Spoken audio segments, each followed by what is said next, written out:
സാറേ, ദീപിക ദിനപത്രത്തിൽ വന്ന editorial VD Satheesan ഈ ജമാഅത്ത് ഇസ്ലാമിയെ വെള്ള പൂശുന്നതിനെ നിശിതമായി വിമർശിച്ചുകൊണ്ട് തന്നെയാണ്. അതായത് സ്വർഗസ്ഥനായ പിതാവേ അങ്ങയുടെ രാജ്യം വരണമേ എന്നൊക്കെ ഉള്ള പ്രാർത്ഥനയിൽ പറയുന്നത് ക്രൈസ്തവ രാജ്യം വരണമേ എന്നൊന്നും അല്ല എന്നൊക്കെ പറയുന്നതിലൂടെ VD സതീശന്റെ ലക്ഷ്യം എന്താണ്? ഇത് ദീപിക ദിനപത്രം തുറന്നു കാണിക്കുകയാണ് ചെയ്തത്. സാർ എങ്ങനെ വിലയിരുത്തും? അതായത് ദീപിക ഈ ജമാഅത്തെ ഇസ്ലാമിയുമായിട്ട് സതീശൻ ഉണ്ടാക്കിയിരിക്കുന്ന ഗാഢബന്ധത്തിനെ അതിതീക്ഷ്ണമായിട്ട് വിമർശിച്ചിട്ടാണ് മുഖപ്രസംഗം എഴുതിയിരിക്കുന്നത്. ഇത് സതീശൻ ഇപ്പൊ തുടങ്ങിയതല്ല കേട്ടോ. നിലമ്പൂർ ഉപതെരഞ്ഞെടുപ്പിന് തൊട്ട് മുമ്പ് തന്നെ ജമാഅത്തെ ഇസ്ലാമി മതരാഷ്ട്രവാദികളല്ല എന്ന് അമീർ തന്നെ വ്യക്തമാക്കിയിട്ടുണ്ട്. പിന്നെ അവരെ നമ്മൾ സ്വാഗതം ചെയ്യുന്നതിൽ എന്താണ് തെറ്റ് എന്ന് സതീശൻ അപ്പം തന്നെ ചോദിക്കുന്നുണ്ടായിരുന്നു. സതീശൻ അന്ന് അങ്ങനെ ചോദിച്ചു കഴിഞ്ഞപ്പോൾ താമരശ്ശേരി രൂപതയ്ക്ക് ഒരു സങ്കടം ഉണ്ടായിരുന്നു. അപ്പോൾ സണ്ണി ജോസഫ് പോയി മത്രാനെ കണ്ടു, സണ്ണി ജോസഫ് പോയി ജിഫ്രി തങ്ങളെയും കണ്ടു. അപ്പോൾ ജമാഅത്തെ ഇസ്ലാമിക്ക് സമസ്തയും എതിരാണല്ലോ. അപ്പൊ ജിഫ്രി തങ്ങളെയും കണ്ടു, അന്ന് മെത്രാനെയും കണ്ടു. നിലമ്പൂർ ഉപതെരഞ്ഞെടുപ്പിന് മുമ്പ് സണ്ണി ജോസഫ് അങ്ങനെയാണ് ശാന്തമാക്കിയത്. ഇപ്പോ ദീപിക പൊതുവെ ക്രൈസ്തവര് UDF-നോടും കോൺഗ്രസിനോടും ചേർന്ന് നിൽക്കുന്നവരാണല്ലോ. അവര് സതീശനെ വിമർശിച്ച് രംഗത്ത് വന്നിരിക്കുന്നു എന്ന് പറഞ്ഞാൽ അത് അസാധാരണമാണ്. ദീപിക മുഖപ്രസംഗത്തിൽ പറഞ്ഞിരിക്കുന്നത് മതരാഷ്ട്രവാദികളെ വെളുപ്പിക്കാനുള്ള സതീശന്റെ ശ്രമം അപഹാസ്യമാണ്. അതായത് സതീശൻ വെളുപ്പിക്കാൻ ശ്രമിച്ച ശേഷവും ഇസ്ലാമിക റിപ്പബ്ലിക്കാണ് ഞങ്ങളുടെ ലക്ഷ്യം എന്ന് അതിന്റെ സെക്രട്ടറി, ജമാഅത്തെ ഇസ്ലാമിയുടെ സെക്രട്ടറി ഷൈഖ് മുഹമ്മദ് കാരക്കുന്ന് പറഞ്ഞിരുന്നു. മതരാഷ്ട്രവാദത്തിൽ നിന്ന് ഞങ്ങൾ പിന്നാക്കൊന്നും പോയിട്ടില്ല എന്ന് അദ്ദേഹം വ്യക്തമാക്കി. എന്ന് പറഞ്ഞാൽ അമീർ പറഞ്ഞത് വെച്ചിട്ട് മതരാഷ്ട്രവാദം ഞങ്ങളുടെ അജണ്ടയിൽ ഇല്ല എന്ന് അമീർ പറഞ്ഞു എന്ന് സതീശൻ പറയുന്നത് തെറ്റാണ്. അത് തക്കിയ മാത്രമാണ് എന്നുള്ളത് വളരെ വ്യക്തമായി. അപ്പോ ഈ കോൺഗ്രസ് ഈ മതരാഷ്ട്രവാദം ജമാഅത്തിൽ ഇസ്ലാമി ഉപേക്ഷിച്ചു എന്ന് കോൺഗ്രസ് ഇപ്പോൾ ജനങ്ങളെ തെറ്റിദ്ധരിപ്പിച്ചുകൊണ്ടിരിക്കുകയാണ്. അതാണ് എഡിറ്റോറിയലിൽ പറയുന്നത്. മതേതരത്വം ഇന്ത്യയിൽ പ്രതിസന്ധിയിലായിരിക്കെ തീവ്ര ഹിന്ദുത്വത്തെ സഹായിക്കുന്ന നിലപാടാണ് സതീശൻ്റേത്. ഇസ്ലാമിൽ വിശ്വസിക്കുന്ന ആർക്കും ഇസ്ലാമിക റിപ്പബ്ലിക്കിനെ തള്ളിപ്പറയാൻ ആവില്ല എന്ന് ഷൈഖ് മുഹമ്മദ് കാരക്കുന്ന് വ്യക്തമാക്കിയിരുന്നു. അഫ്ഗാനിസ്ഥാനിൽ താലിബാൻ അധികാരത്തിൽ എത്തിക്കഴിഞ്ഞപ്പോൾ അതിനെ മാധ്യമം ദിനപത്രം വിശേഷിപ്പിച്ചത് വിസ്മയം എന്നാണ് അല്ലേ. താലിബാനെ സ്വാഗതം ചെയ്തുകൊണ്ടായിരുന്നു അവരുടെ ലീഡ് തന്നെ.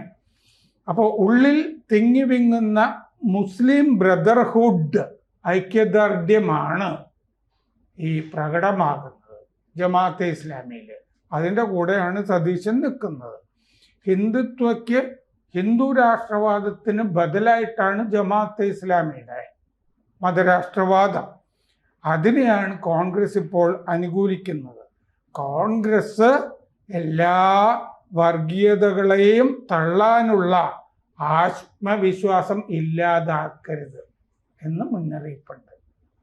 അത് എല്ലാ വർഗീയവാദത്തെയും തള്ളാനുള്ള ആത്മവിശ്വാസം കോൺഗ്രസിന് ചോർന്നു പോകരുത് എന്ന് ദീപിക ആവശ്യപ്പെടുന്നു.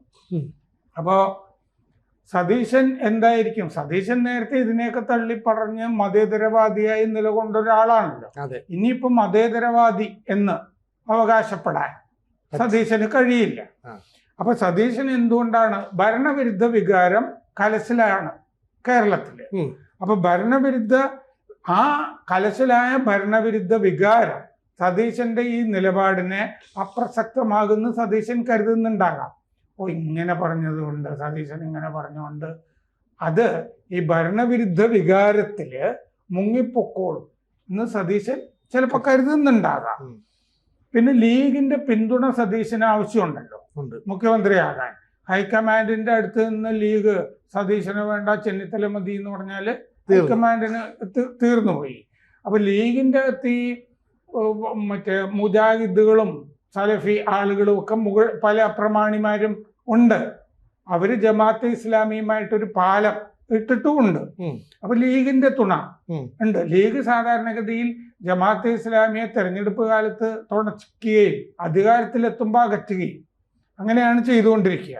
അപ്പൊ ഇത് ചിലപ്പോ തിരിച്ചടിക്കുമോ അല്ലേ? ജമാഅത്തെ ഇസ്ലാമിയോട് ചേർന്ന് നിൽക്കുന്ന സതീശിന്റെ നിലപാട് തിരിച്ചടിക്കുമോ എന്നുള്ളൊരു സംശയം കോൺഗ്രസിലെ പല നേതാക്കൾക്കും കൂടി ഉണ്ട്. ഇപ്പോൾ കത്തോലിക്ക സഭ തന്നെ അതിനെതിരെ രംഗത്ത് വന്നിരിക്കുമ്പോൾ തിരിച്ചടിക്കും എന്നുള്ള വ്യക്തമായ സൂചനയാണ് അതിൽ കാണുന്നത്. അപ്പോൾ നേരത്തെ മദനിയെ പിണറായി വിജയൻ 2009 ആശ്ലേഷിച്ച് നടന്നിരുന്നല്ലോ. അത് ആ വർഷം 2009 ലോക്സഭാ തെരഞ്ഞെടുപ്പ് നടന്നപ്പോൾ എന്തു പറ്റി? LDF തോറ്റുപോയി മാന്യമായി. വോട്ടർമാർ ഇതൊക്കെ നോക്കും. അപ്പോൾ തിരിച്ചടികൾ എപ്പോഴും കേരളത്തിൽ ഉണ്ടായിട്ടുണ്ട്. ഈ വർഗീയതയെ, ഇസ്ലാമിക വർഗീയതയെ തുണച്ച് നിന്നാൽ. അപ്പൊ ഈ പരോക്ഷ ബന്ധം, ജമാഅത്തെ ഇസ്ലാമിയായിട്ടുള്ള പരോക്ഷ ബന്ധം മുസ്ലിം ലീഗിനുണ്ട്. അപ്പൊ അതിന്റെ കൂടെ ചേർന്ന് നിൽക്കുകയാണ് സതീശൻ. അപ്പോ തെരഞ്ഞെടുപ്പൊക്കെ കഴിഞ്ഞാൽ ആ കുരിശ് സതീശൻ ചുമന്നോട്ടെ എന്ന് ലീഗ് വെക്കുള്ളൂ. ലീഗ് ജമാഅത്തെ ഇസ്ലാമിയെ തള്ളിപ്പറയും. ഇപ്പോ മുസ്ലിങ്ങൾ പൊതുവെ സമസ്ത കേരള ജംഇയ്യത്തുൽ ഉലമയുടെ കൂടെയാണ്. സമസ്ത എന്ന് പൊതുവെ പറയുന്ന അതിന്റെ കൂടെയാണ്. അതിൻ്റെ അകത്ത് EK വിഭാഗമുണ്ട്, AP വിഭാഗമുണ്ട്. AP വിഭാഗം എന്ന് പറയുന്നത് കാന്തപുരത്തിന്റെ വിഭാഗം. അപ്പൊ AP വിഭാഗം പൊതുവെ CPMന്റെ കൂടെ ആയിരുന്നു. പക്ഷെ ഇപ്പൊ കാന്തപുരം അങ്ങനെയാണെന്ന് തോന്നുന്നില്ല. പൊതുവെ UDFിനോട് ചാഞ്ഞു നിൽക്കുന്നുണ്ട്. പിന്നെ മോദിയുടെ ഇന്ത്യയിൽ മുസ്ലിങ്ങൾക്ക് ഭീഷണിയൊന്നും ഇല്ല എന്ന് കാന്തപുരം മോദിയെ കണ്ടിട്ട് പറഞ്ഞിട്ടുമുണ്ട്. അപ്പോൾ കാന്തപുരത്തിന് നിലപാട് മാറ്റമൊക്കെ ഉണ്ട്. അപ്പോൾ ഇന്ത്യൻ യൂണിയൻ മുസ്ലിം ലീഗ് EK വിഭാഗമായിട്ടാണ് കൂടുതൽ സമസ്തയിൽ ചേർന്ന് നിൽക്കുന്നത്. അപ്പോൾ ഇതിൻ്റെ അകത്ത് ഈ സലഫി മുജാഹിദിൻ്റെ അകത്ത് 3 ഗ്രൂപ്പുകളുണ്ട്. വഹാബിസ്റ്റുകളാണ് അവര്. മുജാഹിദുകളും ലീഗുമായിട്ടൊക്കെ നല്ല ബന്ധമാണ്. ഇപ്പോൾ ET മുഹമ്മദ് ബഷീർ അല്ലേ, മുജാഹിദ് എന്നോട് ചേർന്ന് നിൽക്കുന്ന ആളാണ്. അപ്പൊ ഇതിൻ്റെ അകത്ത് ഈ മാധ്യമം എന്ന് പറഞ്ഞ അവരുടെ മീഡിയ വിങ് ഉണ്ടല്ലോ, ജമാഅത്തെ ഇസ്ലാമി, അത് കൂടുതലായിട്ട് മുസ്ലിങ്ങൾ വായിക്കാൻ തുടങ്ങിയപ്പോഴാണ് ജമാഅത്തെ ഇസ്ലാമിക്ക് കുറെ സ്വാധീനം ആ സമുദായത്തിന്റെ അകത്തുണ്ടായത്. ഈ TJ ജോസഫിനെ കൈവെട്ടിയ സംഭവം ഉണ്ടല്ലോ, അത് കഴിഞ്ഞ് മലപ്പുറത്ത് മുസ്ലിം ലീഗ് മുസ്ലിം സംഘടനകളുടെ യോഗം വിളിച്ചപ്പോൾ അതിൻ്റെ അകത്ത് ജമാഅത്തെ ഇസ്ലാമിയെ വിളിച്ചിരുന്നില്ല, PFIയെ വിളിച്ചിരുന്നില്ല. മുസ്ലിം ലീഗ് അവരെയൊക്കെ അകറ്റി നിർത്തുകയാണ്. പക്ഷെ ഇപ്പോ സമസ്തയിലെ 2 വിഭാഗങ്ങളും ശതാബ്ദി ആഘോഷിച്ചുകൊണ്ട് പ്രമേയം പാസാക്കിയപ്പോൾ 2 പ്രമേയത്തിൽ ജമാഅത്തെ ഇസ്ലാമിയെ തള്ളിയിട്ടുണ്ട്. അങ്ങനെ സമസ്ത ജമാഅത്തെ ഇസ്ലാമിയുടെ ശതാബ്ദി പ്രമേയത്തില് സമസ്തയുടെ ശതാബ്ദി പ്രമേയത്തിൽ ജമാഅത്തെ ഇസ്ലാമിയെ തള്ളിക്കളഞ്ഞപ്പോഴാണ് ജമാഅത്തെ ഇസ്ലാമിയെ കെട്ടിപ്പിടിച്ച് സതീശൻ നിലകൊള്ളുന്ന ഒരു ഗതികേട് നമ്മൾ കാണുന്നത്. അപ്പൊ ജമാഅത്തെ ഇസ്ലാമി എന്ത് പറഞ്ഞു? സമസ്ത ബ്രിട്ടീഷ് താല്പര്യങ്ങളുള്ളവരാണെന്ന് തിരിച്ചടിക്കുകയും ചെയ്തു. ബ്രിട്ടീഷ് ഭരണകാലത്ത് അതിൻ്റെ കൂടെ നിലകൊണ്ടവരാണ്. അതിപ്പോ പറഞ്ഞിട്ട് കാര്യമില്ലല്ലോ, ഇപ്പോഴത്തെ തെരഞ്ഞെടുപ്പിലെ വിഷയമാണല്ലോ ഇപ്പോഴത്തെ സംഗതി. ഇനി സതീശൻ ജമാഅത്തെ ഇസ്ലാമി മതരാഷ്ട്രവാദികളല്ല എന്ന് പറയുന്നത് അസംബന്ധമാണ്. മതരാഷ്ട്രവാദം വേണ്ടാന്ന് വെച്ചിട്ടില്ല ജമാഅത്തെ ഇസ്ലാമി. സംഭവിച്ചത് എന്താന്ന് വെച്ചാൽ അതിൻ്റെ 1941 ജമാഅത്തെ ഇസ്ലാമി നിലവിൽ വരുന്നത്. അപ്പൊ തുടക്കകാലത്ത് അവര് ഇതിനെ ഹുക്കുമത്തെ ഇലാഹി എന്നാണ് പറഞ്ഞിരുന്നത് അവരുടെ നയമായിട്ട്. എന്ന് പറഞ്ഞാല് സംഭവം മറ്റേ ഇസ്ലാമിക ഭരണം ആണ്. അത് കഴിഞ്ഞ് അവരുടെ ഭരണഘടനയിൽ ഇഖാമത്തെ ദീൻ എന്നുള്ള വാക്ക് വെച്ചു. മറ്റേതിന് ഹുക്കുമത്തെ ഇലാഹിക്ക് പകരം ഇഖാമത്തെ ദീൻ എന്ന് വെച്ചു. മറ്റേത് അല്ലാഹുവിന്റെ അധികാരം എന്നാണ്. ഹുക്കുമത്തെ ഇലാഹി എന്ന് പറഞ്ഞാല്, ഇഖാമത്തെ ദീൻ എന്ന് പറഞ്ഞാൽ ദീനിന്റെ അധികാരം എന്നാണ്. രണ്ടും തമ്മിൽ എന്താ വ്യത്യാസം? വാക്ക് മാറ്റിയെന്ന് മാത്രമേ ഉള്ളൂ. അതെ. അതല്ലാതെ ഇസ്ലാമിക് റിപ്പബ്ലിക് വേണ്ടാന്ന് വെച്ചിട്ടില്ല. ഇസ്ലാം മത വിശ്വാസികൾ ഒന്നും തന്നെ ഇസ്ലാമിക് റിപ്പബ്ലിക് വേണ്ടാന്ന് വെക്കില്ല എന്ന് കൃത്യമായിട്ട് ഷൈഖ് മുഹമ്മദ് കാരക്കൊന്ന് പറഞ്ഞല്ലോ. അതെ. അപ്പോ സതീശൻ ഈ പറയുന്നത് അസംബന്ധമാണ്.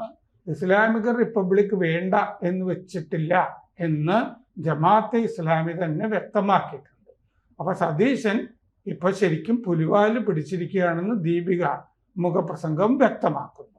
അതുകൊണ്ട് എത്രയും വേഗം സതീശൻ ഒന്നുകൂടി നിലപാട് വ്യക്തമാക്കിയാൽ കൊള്ളാം.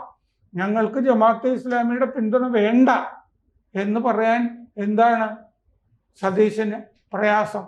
എന്തിന് കത്തോലിക്ക സഭയെ കൂടി പിണക്കുന്നു? കിട്ടുമെന്ന് ഉറപ്പുള്ള, ആവശ്യമില്ലാതെ ഒരെണ്ണം വേലിക്കലിരിക്കുന്ന പാമ്പിനെ എടുത്ത് വെച്ചിട്ട് ഉറപ്പുള്ള വോട്ട് വേണ്ടാന്ന് എന്തിനു വെക്കണം? ഇത് കോൺഗ്രസില് വിവേകമുള്ള ആളുകൾ ആലോചിക്കേണ്ട സമയമാണ്. ഒരുപക്ഷെ അതിബുദ്ധിമാനെന്ന് സ്വയം നടിക്കുന്ന വി ഡി സതീശന് പറ്റിയ തെറ്റാണെന്ന് അദ്ദേഹം തിരിച്ചറിയുന്നു. പക്ഷെ പെട്ടെന്ന് ജമാഅത്തെ ഇസ്ലാമി ഇനി കളഞ്ഞു കഴിഞ്ഞാൽ ഇത്രയും നാളും കൂടെ പിടിച്ചതിന്റെ ആരോപണവും അതെല്ലാം കൂടെ തിരിച്ചടിക്കും. അത് അങ്ങനെ ഒരു പേടിയായിരിക്കില്ലേ സതീശൻ? അതായത് മുമ്പ് ഈ ജമാഅത്തെ ഇസ്ലാമിയെ ആലിംഗനം ചെയ്ത് നടന്നിരുന്ന ഒരാൾ ആരാണ്? കെ മുരളീധരനാണ്. പരസ്യമായിട്ട് അദ്ദേഹത്തിന് 2016 വട്ടിയൂർക്കാവിൽ ജമാഅത്തെ ഇസ്ലാമിയുടെ പരസ്യമായി പിന്തുണ കിട്ടി എന്നുള്ളതൊക്കെ പരസ്യമായി പറഞ്ഞിട്ടുണ്ട്. അന്ന് സതീശൻ അതിനെ തള്ളിക്കളഞ്ഞാണ്. വട്ടിയൂർക്കാവിലും വേറെ 3-4 സ്ഥലത്തും ഒക്കെ ജമാഅത്തെ ഇസ്ലാമിയുടെ പിന്തുണ കിട്ടിയിട്ടുണ്ടാവും. ഞങ്ങൾക്ക് അതിന്റെ ആവശ്യമില്ല എന്ന് പറഞ്ഞ ആളാണ് സതീശൻ. അത് മതേതരത്വ നിലപാടായിരുന്നു. പക്ഷെ ഇപ്പൊ മതേതരത്വം അദ്ദേഹം കളഞ്ഞു കുളിച്ചു സതീശൻ അത് അറിഞ്ഞുകൊണ്ട് ചെയ്തിരിക്കുന്നതാണെന്നാണ് ഞാൻ പറഞ്ഞത്. അതെന്തുകൊണ്ടാണ്? മുസ്ലിം ലീഗിന്റെ പിന്തുണ സതീശന് ആവശ്യമുണ്ട് ഭാവിയിലേക്ക്. അപ്പോൾ ജമാഅത്തെ ഇസ്ലാമി ഭാവിയിലേക്കുള്ള ഒരു നിക്ഷേപം എന്നുള്ളതിലേക്കാണ് സതീശനെടുത്ത് ഇപ്പോൾ കീശയിലേക്ക് ഇട്ടിരിക്കുന്നത്. പക്ഷെ കീശയിലേക്ക് ഇട്ടിരിക്കുന്നത് നല്ല വിഷമുള്ള പാമ്പാണ്. കൂടുതൽ വാർത്തകളും വിശേഷങ്ങളും നിങ്ങളിലേക്ക് എത്താൻ ABC മലയാളം സബ്സ്ക്രൈബ് ചെയ്യുക, ബെൽബട്ടനും അമർത്തുക.